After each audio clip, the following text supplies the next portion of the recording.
Student, good morning all of you. Good morning all of students. सभी को आवाज clear आ रही है? Good morning, sir. Good morning. Good morning. Good morning, sir. Good morning. Good morning all of you.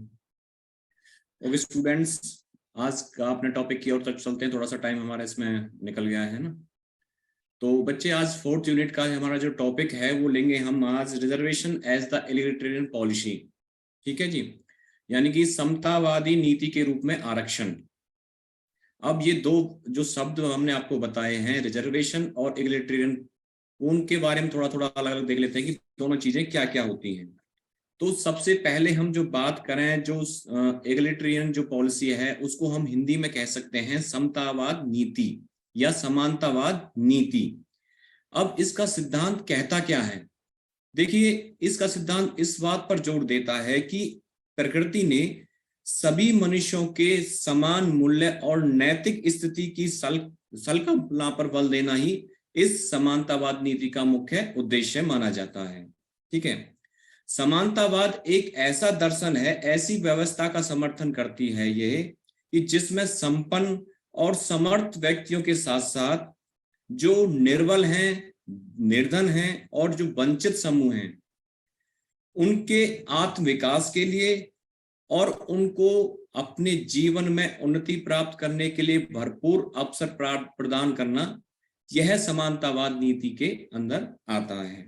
ठीक है, समानतावाद समाज के सब सदस्यों को एक ही श्रृंखला की कड़ियां मानता है. यानी कि यह नीति इस चीज पर जोर देती है कि समाज में रहने वाले निर्बल हो या कोई बलशाली हो, अमीर हो या गरीब हो, सभी के साथ क्या है, समान कह सकते हैं एक प्रकार से व्यवहार किया जाए. ठीक है, और यह समानतावाद नीति इस बात पर जोर देती है कि जो भी हमारे समाज में मजबूत कड़ियां हैं या कमजोर कड़ियां हैं, वो एक दूसरे से संबंध रखती हैं. अर्थात इन दोनों को क्या है, अलग नहीं समझाना चाहिए. समानतावाद नीति में जहां राष्ट्र के सभी सदस्यों एवं जो नागरिक हैं उनको सामाजिक, आर्थिक, राजनीतिक, न्याय विचार के आधार पर, अभिव्यक्ति के आधार पर और उनकी अपनी जो पर्सनल्स जैसे कोई पूजा पाठ वगैरह है, उनके मतलब उनको क्या है कि समान अवसर देता है कि वो अपने अनुसार वो उन चीजों को प्राप्त कर सकें. समानतावाद में यह भी देखा जाता है या प्रमुख है कि कानून के तहत व्यक्तियों के साथ कैसा व्यवहार किया जा रहा है या किया जाना चाहिए. ठीक है, समानतावाद में यह भी बहुत महत्वपूर्ण रखता है, यानी कि किसी भी वर्ग के साथ किसी प्रकार का कोई भेदभाव समानतावाद नीति इस चीज में विश्वास नहीं करती. और इसमें क्या आगे देखें, इसे आर्थिक और कानूनी क्षमताओं एवं व्यक्तियों पर इसके प्रभाव को देखा जा सकता है. जैसे किस प्रकार से समानतावाद हमारे जो हम समाज में रहते हैं वो किस प्रकार से प्रभावित करता है. जैसे सबसे पहले हम बात करें इसके टाइप की, जैसे आर्थिक समतावाद. इसमें क्या है, जो ये तर्क देता है कि सभी के पास धन की पहुंच होनी चाहिए. यानी कि ऐसा ना हो कि किसी एक वर्ग का जो धन संबंधी जो मामले हैं उन पर अधिकार हो, ऐसा यह जो नीति है विश्वास बिल्कुल भी नहीं करती. यानी कि वह इस बात पर विश्वास करती है कि सभी व्यक्तियों को समाज में अपनी उन्नति के लिए शिक्षा प्राप्त करने का, व्यापार करने का, नौकरी प्राप्त करने का या उच्च पद प्राप्त करने का क्या है, अधिकार इस चीज के अंदर आती है. दूसरा है इसमें जो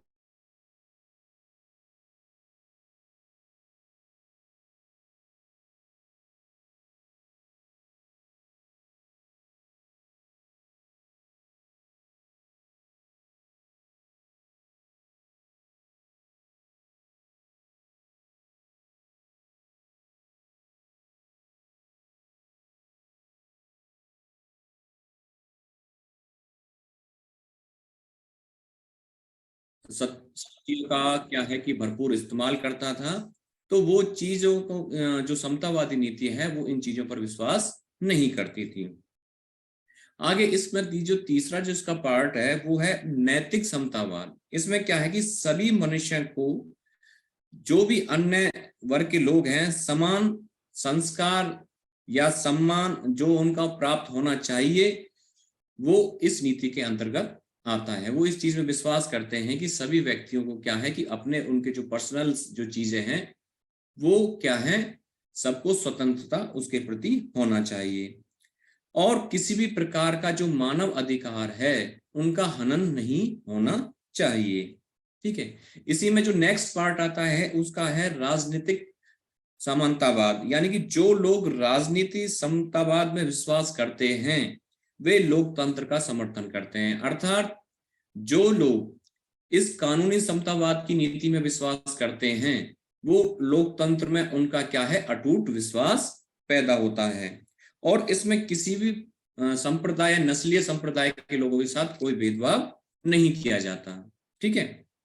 और ना ही इसमें कोई लैंगिक जो समतावाद में जैसे कह सकते हैं कि भाई कि कोई कार्य पुरुषों के लिए निश्चित है या कोई कार्य स्त्रियों के लिए निश्चित है, तो इस प्रकार का जो भेदभाव किया जाता है, यह नीति इन चीजों पर भी विश्वास नहीं करती।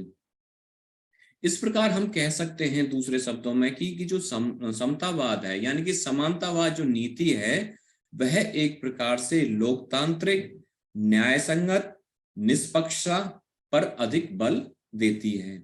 यह बात हो गई समानतावाद की, यानी कि इलेक्ट्रेनियन पॉलिसी जिसे हम इंग्लिश में बोलते हैं। अब बात करें एक दूसरा वर्ड जो हमने अभी इसमें यूज किया था, रिजर्वेशन। रिजर्वेशन शब्द से आप सभी लोग परिचित होंगे। इसको हिंदी में हम क्या कहते हैं, आरक्षण। ठीक है। और जो हमारा टॉपिक है वो इसी के ऊपर है कि किस प्रकार आरक्षण समानतावाद नीति को प्रभावित करता है, कि कैसे इसके रूप में देखा जाता है कि आरक्षण के द्वारा जो कमजोर वर्ग है उनको समानतावाद नीति के अंदर लाया जा रहा है, या उनको समान अधिकार प्राप्त करने के लिए आरक्षण जरूरी है, या पर हम थोड़ा सा आगे बात करते हैं। सबसे पहले हमने देखा कि जो समानतावाद, जो इलेक्ट्रेनियन जो पॉलिसी थी उसके बारे में देखा। अब हम देखते हैं कि जो रिजर्वेशन है वो क्या है। रिजर्वेशन से सबसे हम कह सकते हैं जो वंचित वर्ग है, यानी कि जो समाज में कह सकते हैं जो वंचित वर्ग है, जिनको कोई सुविधा प्राप्त नहीं हुई थी या उनकी आर्थिक कंडीशंस वगैरह हम कह सकते हैं बहुत कमजोर थी, उनको समाज में समान सम्मान दिलाना, ठीक है, उनको भी अवसर देना कि वह भी अन्य जनरल लोगों की तरह अपना विकास कर सकें। तो उसके लिए क्या है, जो कमजोर वर्ग है उनको क्या है कि कुछ रिजर्वेशन की सुविधाएं हमारे संविधान में दी गई हैं।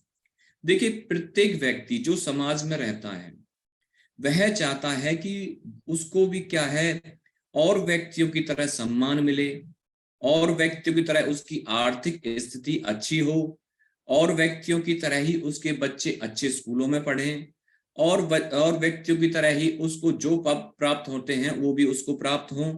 तो यह सब सारी कामनाएं होती हैं।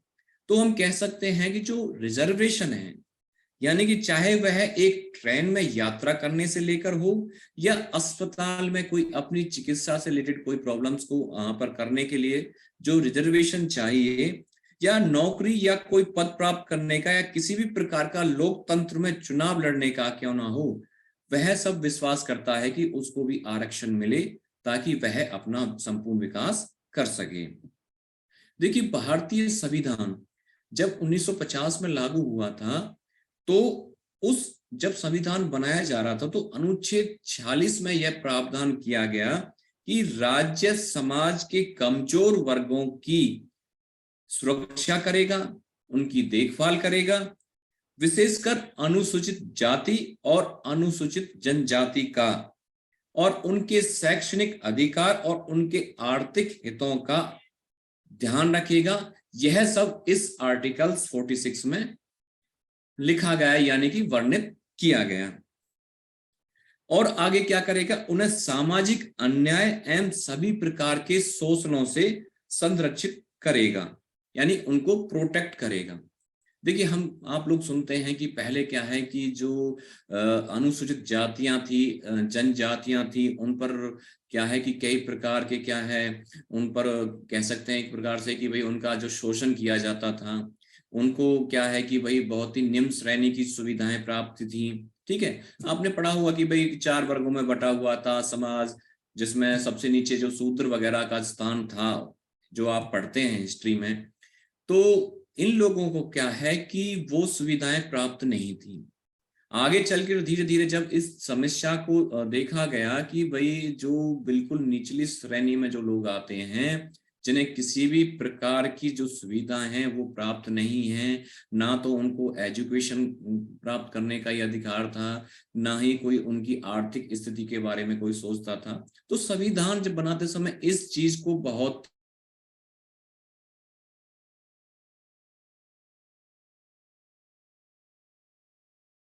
सुविधा के लिए ये चीजें हम कह सकते हैं, जो आरक्षण से हम क्या कह सकते हैं, जो निश्चित वर्ग है यानी कि वंचित वर्ग है, इस वर्ग को विकास के पथ पर लाना और उनको समान अवसर प्रदान करना, यह आरक्षण के दायरे में आता है। कि उनको भाई ऐसा है कि किसी प्रकार से, चाहे वो किसी भी क्षेत्र में हो, या एजुकेशन के क्षेत्र में हो, या नौकरी प्राप्त करने के क्षेत्र में हो, या कोई भी अन्य क्षेत्र हो, उनको क्या है एक विशेष प्रकार का कोटा दिया जाना चाहिए।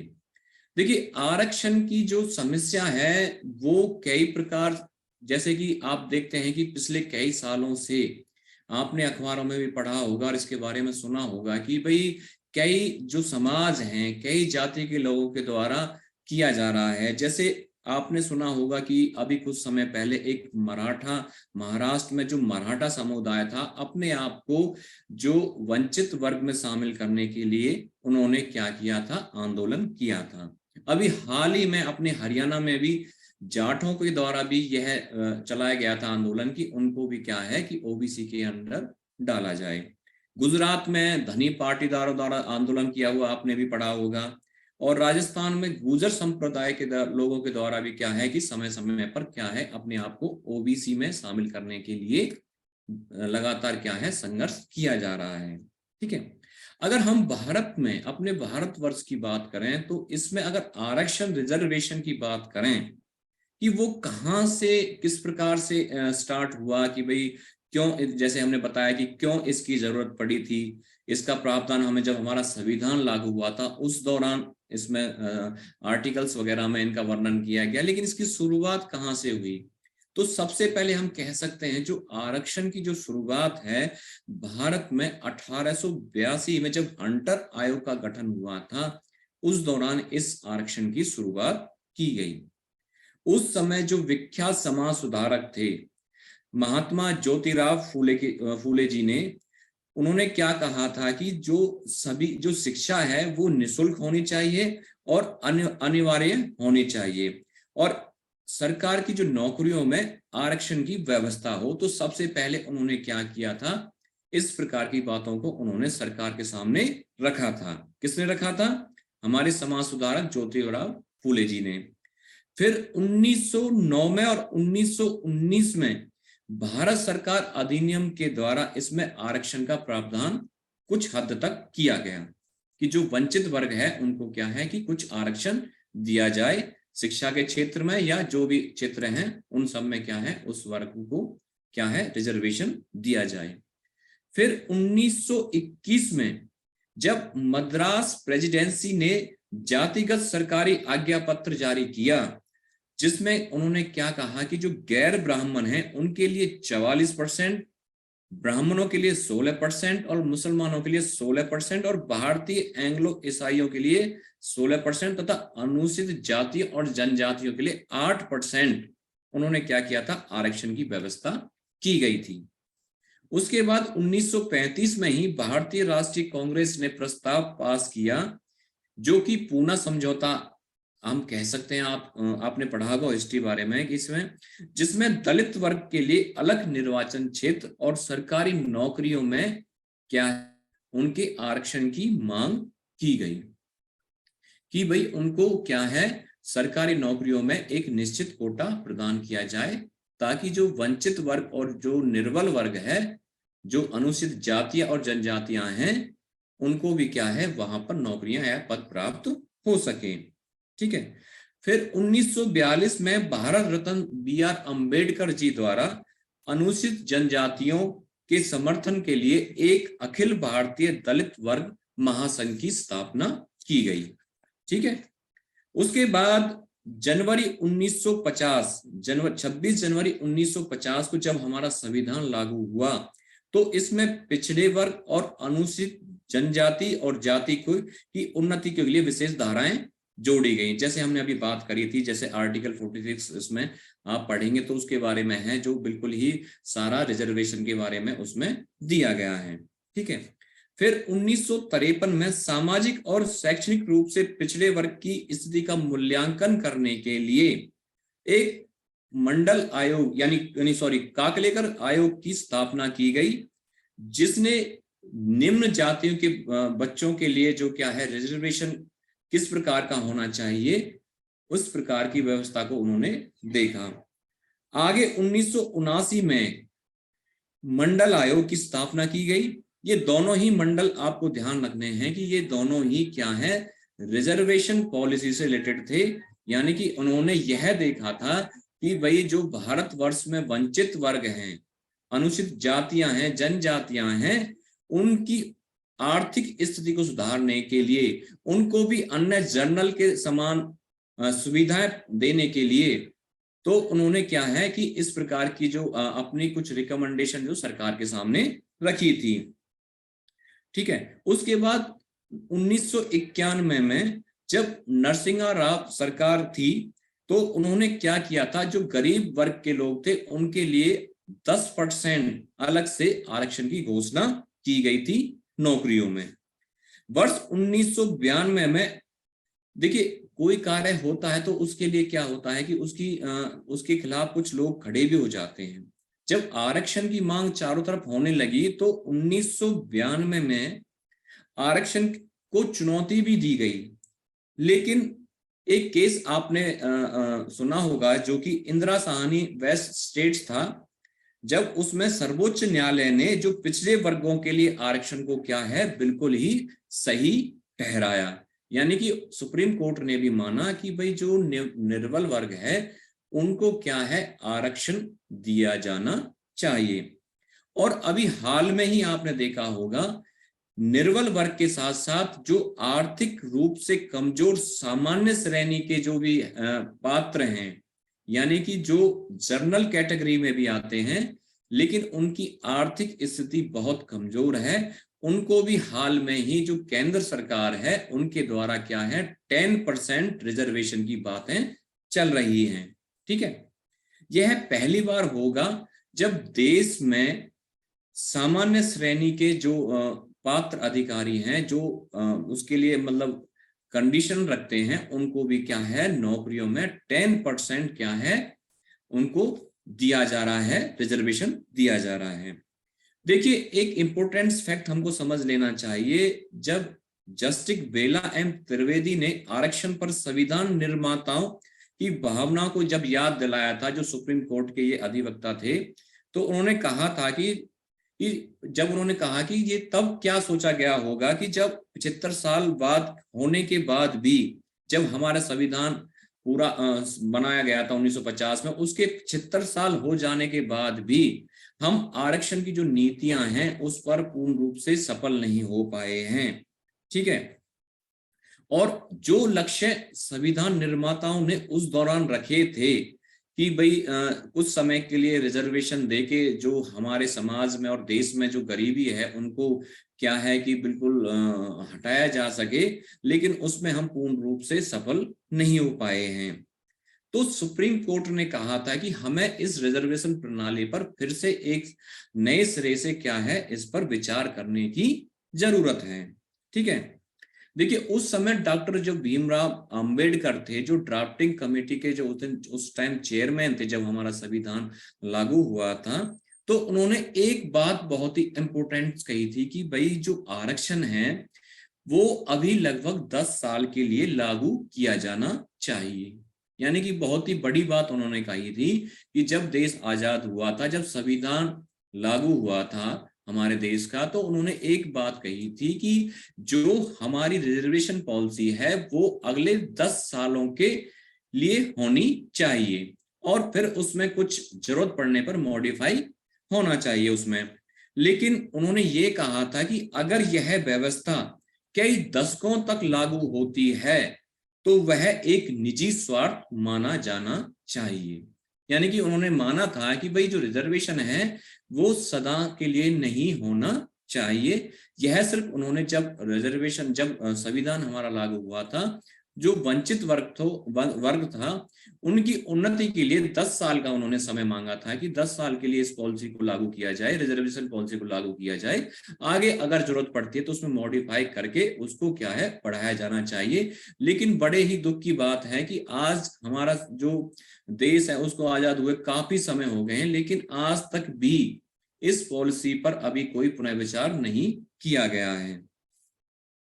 अच्छा, हम देखें कि भाई आरक्षण की जरूरत क्यों पड़ी। जैसे हम बात करते आ रहे हैं कि भाई इसका जो मुख्य उद्देश्य था वो था कि सभी वंचित वर्ग को क्या है मुख्य धारा में लाना। देखिए, एक समाज में जैसे हम बात करते आ रहे हैं कि सभी व्यक्तियों को उच्च शिक्षा का अधिकार प्राप्त होना और नौकरियां प्राप्त होना, अपनी आर्थिक स्थिति को सही करना, ये सब चीजें एक व्यक्ति के लिए बहुत ज्यादा जरूरी है और वो चाहता भी है। तो अगर वो किन्हीं कारणोंवश इन चीजों को प्राप्त नहीं कर पाता है तो वो क्या है कि सरकार के द्वारा उनको कुछ रिजर्वेशन देकर क्या है आगे बढ़ाने का क्या है प्रयास किया जाता है। देखिए, जब जब संविधान हमारा जब बनाया जा रहा था उस दौरान जब वहां के जो एक बार एक बहस हुई थी कि भाई ये जो संविधान में जो इन चीजों को किया जा रहा है, यानी कि जो वंचित वर्ग को रिजर्वेशन दिया जा रहा है वो किस प्रकार का होना चाहिए और वो इस दायरे में कौन कौन लोग आए जाने चाहिए और किन किन लोगों को पिछड़ा समुदाय घोषित किया जाना चाहिए। ठीक है, फिर आगे जाके इस पर काफी वर्क हुआ और तब जाके जो बिल्कुल जिनमें जिन जातियों को इसमें शामिल किया गया वो सभी आप लोग हम जानते हैं कि कौन कौन सी जातियां विशेषकर रिजर्वेशन इसमें आती हैं, सीट्स वगैरह में आती हैं। और संविधान में यह भी वर्णित किया गया है कि समय समय पर राष्ट्रपति और राज्यपाल के परामर्श पर उन जातियों और जनजातियों को लेकर फैसला करेंगे जिन्हें अनुसूचित जातियों को उन्हें अनुसूचित जनजातियों में शामिल किया जाए या नहीं किया जाए। देखिए, आप आजकल कई बार आपने पढ़ा भी होगा कि जैसे कई वर्ग क्या है कि अपने आप को क्या है निचली श्रेणी में घोषित करना चाहते हैं। तो यह जो मुख्य कार्य है वो किसके परामर्श से होगा, वो राष्ट्रपति और राज्यपाल के परामर्श से होगा और संविधान संशोधन के द्वारा उसको किया जाएगा। ठीक है, देखिए आरक्षण के बारे में जैसे हमने देखा तो आरक्षण आज हमारा जो जैसे जैसे समय बदलता जा रहा है तो उसके भी कई रूप बदलते जा रहे हैं। ठीक है, पहले क्या था कि भाई जो कमजोर वर्ग था उसके लिए आरक्षण की क्या है कि भाई उनके लिए कहा गया था कि भाई इन व्यक्तियों को, इन जातियों को, जनजातियों को आरक्षण मिलना चाहिए। लेकिन आज क्या हो गया है, जातिगत आरक्षण भी हो गया है। जैसे मान लो कई केंद्र सरकार द्वारा वित्त पोषित उच्च शिक्षा संस्थानों में आज क्या है कि भाई 22.5% अनुसूचित जनजाति और लगभग 7.5% अनुसूचित जनजाति को क्या है उसमें जो सीटें दी जा रही हैं, शिक्षा के क्षेत्र में हो या सरकारी नौकरी के क्षेत्र में हो। ठीक है, और दूसरा जो इसका टाइप है कि भाई जेंडर, जो हमारे हैं जेंडर बेस पे भी क्या है आजकल क्या है आरक्षण दिया जा रहा है कि भाई महिलाओं को, आपने देखा होगा कि आजकल कई राज्यों में क्या है ग्राम पंचायतों में चुनाव लड़ने पर 33% का उन्हें आरक्षण दिया जा रहा है। ठीक है, यह भी एक आरक्षण का पार्ट है। ठीक है, कुछ राज्यों में क्या है कि आपने देखा होगा अपने इंडिया में कि भाई कि वहां पर धर्म के आधार पर भी उनको आरक्षण दिया जा रहा है, यानी कि जो रिलीजन है उसके बेस पर भी उनको क्या है रिजर्वेशन दी जा रही है। जैसे अभी आपने देखा होगा तमिलनाडु राज्य सरकार ने अपने वहां पर जितने भी जो मुस्लिम्स हैं और ईसाई वगैरह हैं उनको 3.5% सीटें शिक्षा के क्षेत्र में और नौकरी के क्षेत्र में उनको रिजर्व किया हुआ है। ठीक है, और आरक्षण के अन्य चीजों को देखें कि कहां कहां और आरक्षण आजकल दिया जा रहा है। जैसे कि आपने देखा होगा कि कई प्रकार के, अगर कोई आपको देखते हैं कि कोई वैकेंसीज वगैरह निकलती हैं तो आप देखते हैं कि भाई वहां पर क्या है कि भाई जो भूतपूर्व सैनिक थे उनके लिए रिजर्वेशन की सुविधा है, जो हमारे स्पोर्ट्स पर्सन हैं उनके लिए सुविधा दी जा रही है कई राज्यों के द्वारा, ठीक है। जो हमारे शहीद परिवार हैं उनके बच्चों को रिजर्वेशन दिया जा रहा है, और जो हमारे स्वतंत्रता सेनानी रह चुके हैं उनके जो आश्रित हैं उनको रिजर्वेशन दिया जा रहा है, और जो सारे रूप से विकलांग व्यक्ति हैं उनको रिजर्वेशन दिया जा रहा है। तो कह सकते हैं कि क्या किसी ना किसी प्रकार से जो हमारी सरकारें हैं वो प्रयास कर रही हैं, जो समाज में जो वंचित वर्ग हैं, वो चाहे किसी भी तरीका का हो, या कोई विकलांग हो या कोई आर्थिक रूप से हो, उसको क्या है कि भाई उसको भी अपने जीवन में आगे बढ़ने का अवसर प्राप्त हो सके। तो जो वो सुविधा नहीं प्राप्त हो रही है तो उनको उनकी सीट रिजर्व करके वो क्या है, उनको क्या है, मुख्य धारा में लाने का प्रयास करती रही हैं, ठीक है। अब देखिए कुछ व्यक्तियों की राय है कि भाई किस प्रकार से जो हमारा जो रिजर्वेशन है उस समानता लाने उसके द्वारा क्या है समाज में समानता लाई जा सकती है। देखिए जी कि हम आप जैसे मानते हैं कि अगर समाज में सभी व्यक्तियों को उनकी खुशहाली वगैरह का उनका ध्यान रखा जाएगा तो वो समाज उन्नत होगा, और समाज में एक दूसरे के प्रति व्यक्ति क्या है सम्मान रखेंगे, एक दूसरे का आदर करेंगे। इससे क्या है कि समाज की उन्नति होगी, समाज की उन्नति होगी तो उस देश की उन्नति 100% होनी ही होनी है, ठीक है। और जो गरीब जो अन्य कारण जो भी कारणों से उन्हें जो भेदभाव हो रहा है वो सारा भेदभाव खत्म हो जाएगा, ठीक है, क्योंकि क्या है कि उन्होंने उनकी आर्थिक स्थिति है वो क्या है सबल हो जाएगी, ठीक है। तो हम कह सकते हैं कि जो रिजर्वेशन है वो काफी हद तक आर्थिक विषमताओं को दूर करने का एक प्रबल साधन भी हम मान सकते हैं, ठीक है। अब देखिए जैसे हमने बात करी कि भाई कोई चीज होती है उसकी कुछ नेगेटिव पॉइंट्स भी होते हैं, तो कुछ लोगों ने आरक्षण को क्या है कि उसके विपक्ष में भी कुछ क्या है कि अपने तर्क दिए, जैसे कि उन्होंने कहा कि भाई इससे क्या है आरक्षण देने से एक जातिगत पक्षपात की भावना बढ़ती दिखाई दे रही है। देखिए जो सरकार का जो मुख्य उद्देश्य होता है कि भाई लोगों की भलाई करना, ठीक है, लेकिन लोग कह रहे हैं कि इससे भलाई कम और लोगों में क्या है आजकल जातिगत जो पक्षपात है उसकी भावना और ज्यादा बढ़ रही है, ठीक है। और उनका मानना है कि भाई कई प्रकार ऐसा देखा गया है कि जो रिजर्वेशन है उसके फायदे से जो अयोग्य व्यक्ति हैं वो आरक्षण का लाभ उठाकर पद प्राप्त कर लेते हैं, जो उस पद के कह सकते हैं एक प्रकार से क्या है उस चीज का दुरुपयोग करते हैं, ठीक है।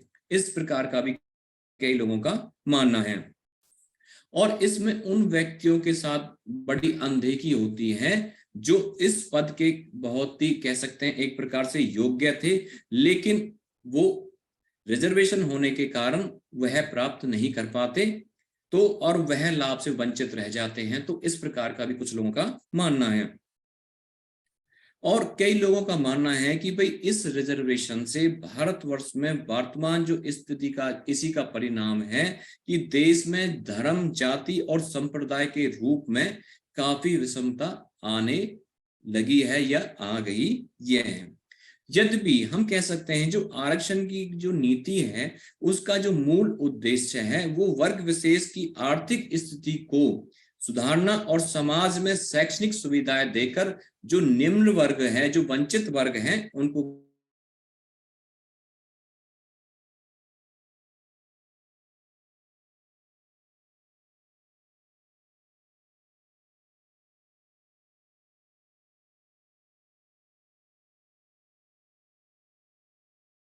क्या है अवसर प्रदान करना ही हमारा है, जो सामाजिक जो आर्थिक जो शोषण से जो मुक्ति दिलाकर शोषित व दलित वर्ग का उत्थान करना था। किंतु आज जातिगत जो भेदभाव है उसको क्या है काफी इस रिजर्वेशन के द्वारा क्या है बढ़ावा दिया जा रहा है।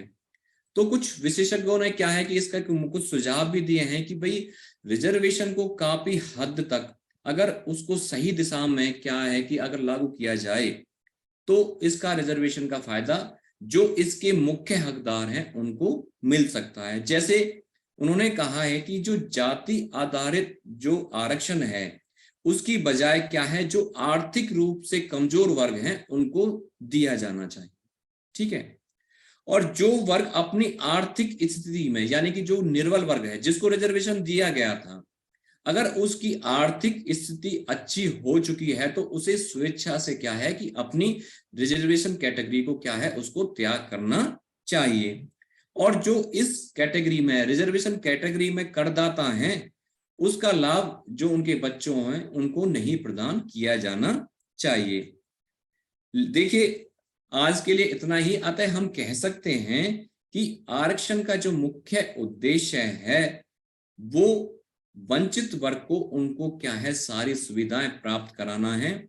और जो हमारे समाज में और देश में जो अनुसूचित जातियां हैं, जनजातियां हैं, उनको क्या है, देश के साथ खड़ा करने के लिए, यानी कि सबको समान अवसर देने के लिए, उनको मुख्य धारा में लाने के लिए हमारे संविधान में रिजर्वेशन पॉलिसी को लागू किया गया था। ठीक है।